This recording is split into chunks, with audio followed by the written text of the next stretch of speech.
Where were you on February 2nd, 2001? For many of us, the memory of certain days never leaves, especially those moments when an ordinary day is interrupted by something unthinkable.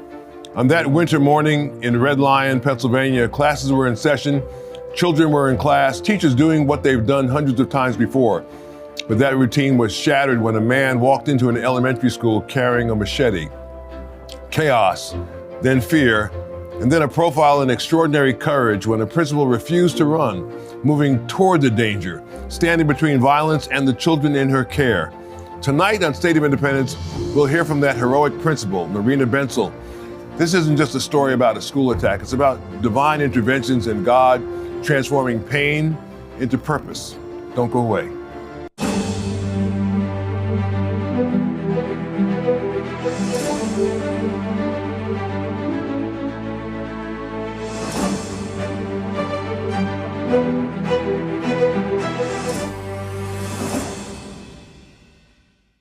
Our guest tonight is Norina Bentzel. On February 2nd, 2001, Norina was the principal of North Hopewell Winterstown Elementary School in York County, Pennsylvania. That morning, a machete-wielding attacker entered the school, injuring students and staff and shocking the community and the nation. Norina was seriously wounded as she attempted to protect others, suffering life-threatening injuries requiring multiple surgeries and a long, painful recovery. But this story didn't end in a hospital room. In the years that followed, Norina faced an emotional and spiritual aftermath, questioning everything she knew about faith and forgiveness, and ultimately healing after violence.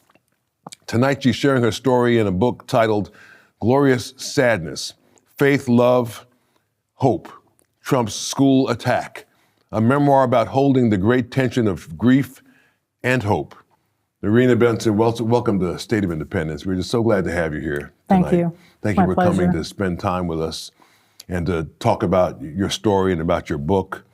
And what you did was so heroic. We oftentimes wonder to ourselves, all of us would hope that we would have done what you did in a moment such as that. When faced with protecting people who couldn't protect themselves, kids in this case.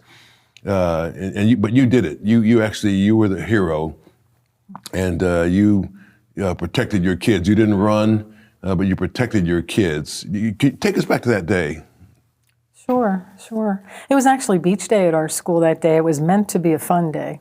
Wow. And it turned into a day of horror, basically.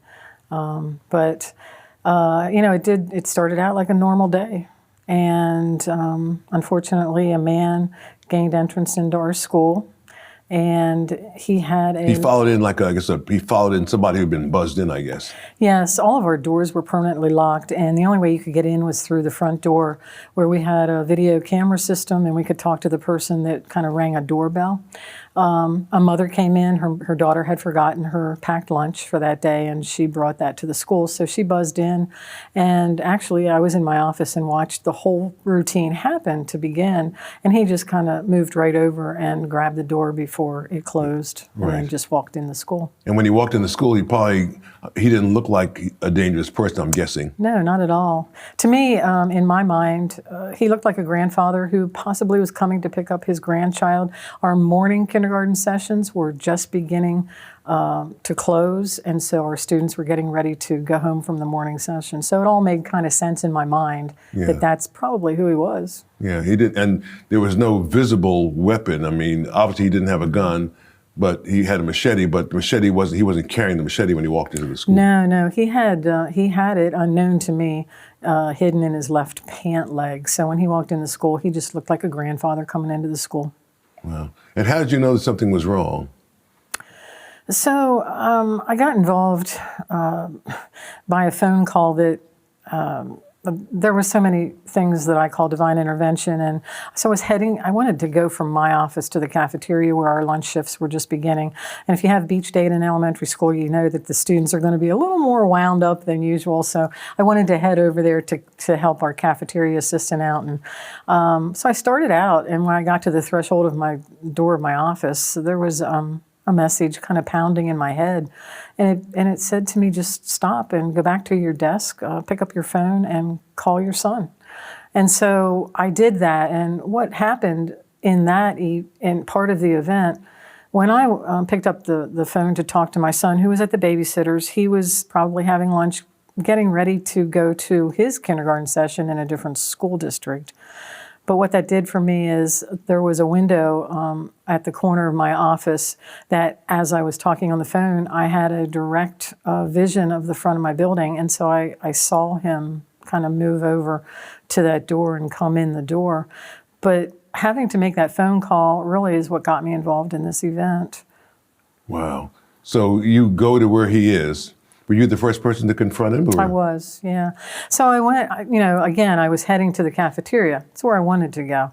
I never got there. So I thought, as I saw him pull on a door that was locked and you can't even gain access through that door at all, it started to put questions in my mind. And I thought, well, he's never been to our school. I need to go help him. So I went out to the lobby area where he should have been when he came in the door, thinking that he would be there. And I couldn't see him anywhere. But that was still on my way to the cafeteria, so I thought, well, he must have found who he was looking for. I'll just keep going to the cafeteria. So I continued to walk to the cafeteria. I only got a few more steps in toward there, and another message came into my brain, and it said, stop and turn around. And I did. I stopped and I turned around, and when I did, I saw him standing right outside of our kindergarten classroom, which was the first classroom next to our office area where I had just come out of the door. And I thought, well, he can't be in our hallways. You have to stop in our office to get a badge if you are gaining access to our hallways. And he did not do that because I had just come out of the office area. So I knew that. So I decided to go toward him, see if I could help him again. Who was he looking for? Again, still thinking that he's probably looking for a kindergartner who's a grandchild and he's never been to our school before, and this is maybe his first time picking that child up. I can help him. So I approached him, and when I did, I said, excuse me, sir, is there someone I can help you find? And when I said that, he immediately pulled the machete out of his left pant leg and started attacking me in the hallway right outside the classroom. Yes, yeah. He was attacking me from above at my head, and all I had was my bare hands. So what'd you do? To protect myself. So I was just using my arms and my hands to protect myself. At one point, although I don't remember this, my surgeon said at one point actually the injury in my right hand thumb looks like, he said, I tried to take the machete and grab it from him. I don't really recall doing that myself, but I believe that probably did happen. And that was right outside the kindergarten classroom. But what I do remember very, very vividly was that he was backing me down the hallway, and we kept kind of going away from the classroom. And I remember thinking, this is good, get away from the classroom, come with me. And I also remember thinking that it was a piece of wood. I thought it was a piece of wood. In reality, it was a machete, but my mind was registering black wood. And I thought, I can withstand wood, keep coming this way, get away from that classroom. And so we did. It was like he was reading my mind almost. He stayed with me. We backed up to about where the office area was. And then he took the machete down from where he was attacking me toward my head. And he got into a fencing pose, and he took the machete across my stomach area right here. He slashed you? He tried to. I was carrying with me that day, my lanyard was around my neck, and it had my key card, which is our identification card. Little 2.5 by 3 inch piece of plastic was hanging on my neck. When he took that blow, or when my body took that blow, it hit exactly in the spot where the key card was sitting. My key card was shattered. I was just very severely bruised, but I was not cut. So the key card kind of, that little piece of plastic was one of the things that saved my life that day. My goodness. Yeah. My goodness. And so how do you get to other people? So from that moment, after he did that, he ran from me. And at that time, that was back in 2001, so lockdown drills were just becoming popular in schools. Columbine had just happened in 1999, just a few years prior to this, and it made us in education kind of sit up and start paying attention to what our security features looked like or the lack of. And we had a lockdown drill for the first time 4 months prior to this. So there were only 2 people in my school at that time that knew how to call a lockdown. It was my secretary and myself, and my secretary was not in the office at this moment. So what I did is he took off from me. I ran into the office. I signaled a little bell on our intercom system that told my staff to lock down their students and themselves in their classrooms. And we also had a silent alarm button. It was kind of underneath the tabletop. I had never pushed it before, but it was sort of like if you would have seen old bank movies and there was a teller and somebody was robbing the bank and she would push that button. That's exactly what we had. And I pushed that twice, thinking I better make sure I push it hard enough. We were supposed to get somebody to, that signaled that bell was a signal to them to get us help in some way. I'm not sure whether that really worked or not, but from that moment then, we were trying to throw any students that were in the office area and the health room area into locked bathrooms. The mother who had just come in the front door, my nurse was with me in that area. So we were kind of frantically doing that. Unknown to us, he went directly into the kindergarten classroom. And when he was in there, he was striking his machete on tables, making loud noises, trying to scare the children, but he was also striking the children. There were 23 kindergartners in the classroom that day. Everyone was there, and the teacher. And when the teacher saw that he was attacking the children, she intervened with him, told him to stop, and went toward him, and he did cut her on the palm of her hand, very deep cut to the palm of her hand. She realized that he wasn't stopping, so she told the children to run, and they scattered. Some went out the front door of the school, which is where their parents were lined up in their cars to pick them up from the morning session. Some went down hallways, some went under tables and chairs, and a group of them clung to their teacher. She realized that with this group clinging to her that she needed to get out of there, so she took off and they came with her. They came in the office area, which was where I was, and my nurse. And I have a perfect vision in my mind of her propping the door open. She was bleeding, and the children were just kind of filing in, and the nurse was throwing them in a very large bathroom that we had in the back of our health room for protection. The mother was in that bathroom. The nurse told the mother to close the door and lock it. He was chasing them in the office area. So the vision is, she's propped the door open, the children are coming in front of her, and he is chasing them in. The kindergarten teacher, Linda was her name, and I went into the health room. We tried to close the door between the health room and the office area before he got there. Unfortunately, he got to the door, and in his rage, he had enough strength to push that door open. I was on the knob side of the door. My kindergarten teacher was on the hinge side of the door. When that door came open, she went behind the door. I came out in front of him, and he started attacking me for the second time, again, at my head. He was aiming for my head.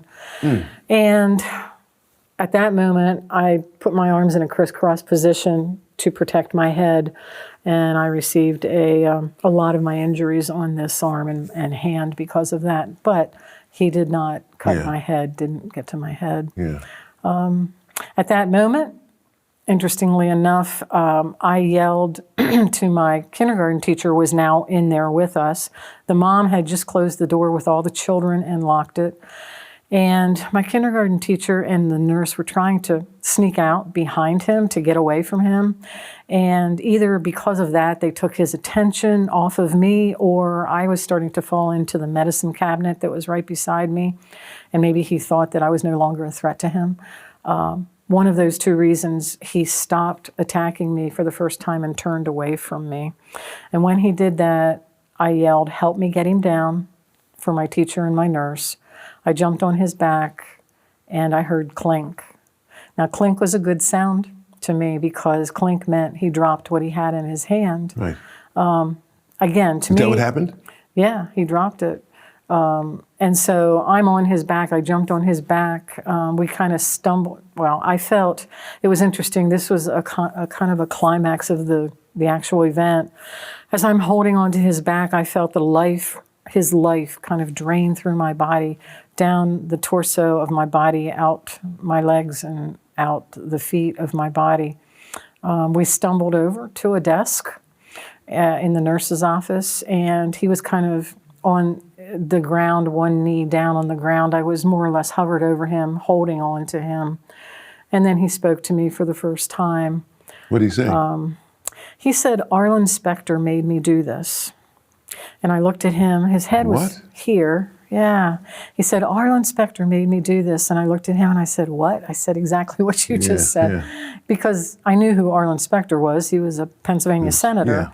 And I said to him, I said, "What?" And he said, again, very clearly and very adamantly, "Arlen Specter made me do this." At that point, I knew that he wasn't mentally stable. And since he had dropped his weapon, I was kind of scanning the room to see if I could see it, because my next move was going to go to get it away. So he couldn't hurt anyone anymore. I couldn't see it anywhere. When I yelled to my teacher and nurse, "Help me get him down," they came back in the health room to help me. And it landed right at their feet, and my nurse picked it up and took it out into the lobby area and hid it out there. So in my vision, I can't see, this weapon anymore. So I saw my injuries. I saw how badly I was hurt. And I thought, there's nothing else I can do. And so I just released my arms and kind of walked away.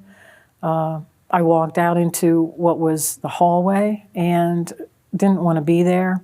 Turned around and I saw him sitting in a chair. He just moved a couple feet from where I left him, sat in a chair right outside the bathroom where there was about 8 children and a mother of our school. My goodness. Yeah. When did the police come? So the police came maybe about 10 minutes after that. Mm-hmm. And what was he doing when they got there? He was just sitting in a chair, staring straight ahead. He never moved after I jumped on him. He was almost in a comatose state, just staring. My goodness. Yeah. This is an amazing story. What's more amazing is what you did after it, because I was reading a number of pieces about the account, about what you just talked about. But after all this happened, you ended up forgiving him. He went to prison, of course, but you ended up forgiving him, and you wrote him a letter to tell him that you forgave him. Yes, I did write him a letter in 2009. It was 8 years after the attack. And in my letter, I just said, "I forgive you for what you did to my students, for what you did to my staff, and for what you did to me personally. I will never understand why you did that. I will never condone you doing that, but I can forgive you for it." Yeah.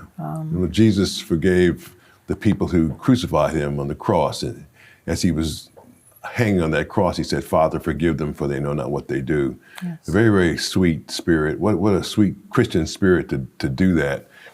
Well, this story of February 2nd, 2001 doesn't end when the attacker was stopped. For Norina, it was the beginning of a much longer journey through physical pain, emotional trauma, and deep questions about faith and forgiveness. When we come back, I'll ask what comes after survival and how she found answers after that fateful day. We'll be right back. Learn more about Joe Watkins and the mission of this program at joewatkins.net.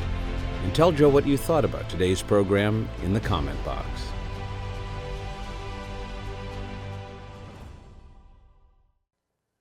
Welcome back. Tonight we're talking to Norina Bentzel, former elementary school principal and author of this book, Glorious Sadness, Faith, Love, Hope, Trump's School Attack. Norina, your book is not just about what happened. It really is about what it means to see the way God transforms trauma into good. And he's transformed your trauma into good. You've written this marvelous book, which I know will help people, because there are lots of people who self-identify as Christian, but who may find it very difficult in their heart to forgive anybody, let alone somebody who may have tried to take their life. Did you have that kind of faith before you wrote that letter? Did you think that you could ever forgive this fellow for what he did? I never really thought much about it, but I had seen what happened in the nickel mines shooting in Lancaster, Pennsylvania. Tell the audience what happened so that they know, because people don't. Yeah, back in 2006, a man entered their one-room schoolhouse, and he let all the boys go out the door. He kept all the girls, tied their legs and their arms, and then he proceeded to shoot all 10 girls, killed 5 of them instantly that day, and 5 others were critically injured. He then took his own life. But instantaneously, the next day on the television, what I saw was the Amish community proceeding down the road to the intruder's family, mother and father's house, his wife and children's house, and his mother and father-in-law's homes. And what they were doing is they were proceeding there to offer their forgiveness, to console them, and to take food and comfort them.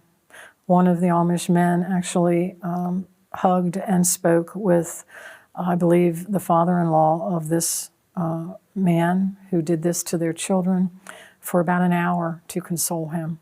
And they offered their forgiveness instantaneously. And when I watched that, I said, if they can do that, there's no reason I can't forgive a man for what he had done in my school and to me. And so that is how I decided that forgiveness was going to happen for me.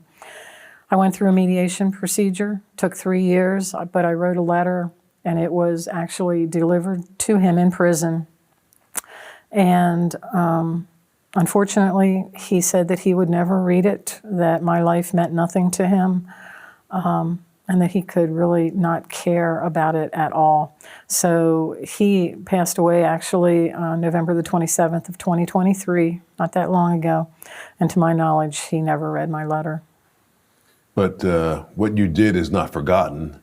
And it's amazing that one act is so powerful an act, the act of forgiveness, forgiving somebody who's done something horrible to you and to the kids that you were over, that you were in charge of. Yes, it's the gift you give yourself. Yeah. Actually. And so then after that, I could kind of live with it, and it would be okay. I knew we would be okay. And so we just worked through the healing process, The physical healing process and the emotional healing process. Yeah. Right? Yes. Physical's the easiest to work through. Yeah. Eventually your injuries, you can only go so far with fixing them, and then it comes to a stop. But when you're talking about the emotional and the cognitive pieces, they're ongoing and they're forever. So you have to consistently work through those. Did you retire right after it happened, or did you continue to be a principal for a while? I did not. I was the principal for another, for another 14 years. And at that school, I actually returned within 2 months after the attack happened. I thought I would never go back at first. In fact, I kept telling my husband, I can't go back. It's too much suffering, it's too much pain, I can't go back. And he said time would help to heal that, and it did. And so I went back on April the 2nd of 2001. And once I got there, there's no place I would have rather been. I wanted to be there for the rest of my career. Wow, that's wonderful. What a wonderful story. You're not a pastor. No. We talked to a lot of pastors on State of Independence, but happily we also talked to a lot of people who are Christian people in different walks of life. Principals, school teachers, people who work in stores, people who do all kinds of different things. And your story is wonderful and marvelous. And it just shows how God's Spirit in a person can change lives, and that out of tragedy and grief can come this beautiful story of forgiveness and healing. Your book, hold your book up again so our viewers can watch it. Glorious Sadness, and it's a memoir written by you. It's a wonderful book. I hope our viewers will buy it, and it's just a wonderful testimony to God's power, what He's able to do with people and through people, and specifically through you. It's amazing how He's used you. Yes, thank you. Glorious Sadness, the title really has a lot of meaning. Sadness meaning it was huge grief and suffering, and it was painful and it was hard to get through. I will not deny that. But when you talk about glorious, you're talking about of highest honor, bigger than anything else, and glorious means in the presence of God. So really what happened that day in my school was sadness in the presence of God. Amen. Amen. My very special guest tonight has been Norina Bentzel, educator, former principal, and author of this wonderful book, Glorious Sadness. Her story reminds us survival is not the end of the journey. God's plan is on every page of the story, beginning to end. Norina, thank you for being with us and for having the courage to share your story. I'll be right back with our great producer, Jeff Coleman. You're watching Joe Watkins' State of Independence on Lighthouse TV. Positively different. Share your comments about today's program in the comment box at joewatkins.org.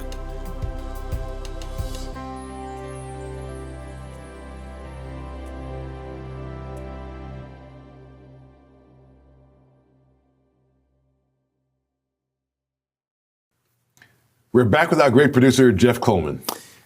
What a story! But the piece after, the aftermath of the drama, when you're able to look back, I think, at life and see the series of sequential events, the little voice, the still small voice, the turning around, and people, I think, watching this tonight were able to see their own story through this, that there were so many moments when you paused, when you stopped, when you engaged, when you looked, and that sensitivity to the Spirit working inside of you is a beautiful thing. And then to be able to say that not only was the suffering not wasted, but that God was next to you, adjacent to you, walking with you the entire time. That is the witness to a follower of Jesus, is that you're going into these dark places fully equipped